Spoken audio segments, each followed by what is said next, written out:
یا حکم عدولی جو عوام کا جو کام ہے وہ نہیں کر رہے.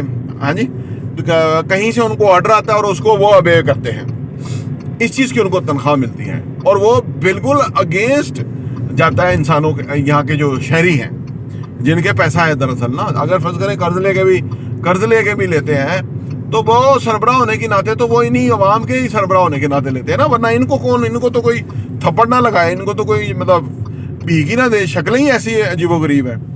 تو یہ اسی عوام کی اس کے بلبوتے پہ اوپر ہی قرضہ ملتا ہے اور اس کے اوپر تنخواہیں ملتی ہیں اور اس کے اوپر جو ہے وہ سسٹم چلتا ہے. تو عرض کرنے کا مطلب یہ ہے کہ یہ جو ہمارا ایک انفارچونیٹلی غریب آدمی کی اپروچ اور سوچ جو ہے وہ نیشن میں سرایت کر گئی ہے. اوورال سسٹم ایسا بنا ہوا ہے نا. دیکھیں دنیا میں تو جیسے یو کے وغیرہ کہا جاتا ہے کہ وہاں پہ ٹیکس بہت لیتے ہیں, لیکن وہاں پہ پوری سروسز دے رہے ہیں ان کو. جو آپ کی ریکوائرمنٹ ہے, ہیلتھ ہو گئی, آپ کی ٹرانسپورٹ ہو گئی, آپ کا ایجوکیشن ہو گیا, جو کچھ آپ کو چاہیے وہ سب آپ کو وہاں پہ مل رہا ہے. آپ سے ٹیکس بھی لے رہے ہیں لیکن آپ کو سب کچھ وہاں پہ مل بھی رہا ہے. آن دی ادر ہینڈ اگر ہم یہاں سسٹم دیکھیں, یہاں پہ تو سسٹم کہیں سے سمجھ نہیں آتی کہ شروع کہاں سے ہو رہا ہے, ختم کہاں پہ ہو رہا ہے یہ سسٹم. کیونکہ دیکھیں نہ اس کے اندر آپ کے اپنے امیدوار ہیں, نہ اس کے اندر آپ کا کوئی کنٹرول ہے. ٹیکس آپ دے دیتے ہیں, ٹیکس پتہ نہیں کدھر چلا جاتا ہے, آپ کو اس کے اوپر ملتا نہیں ہے.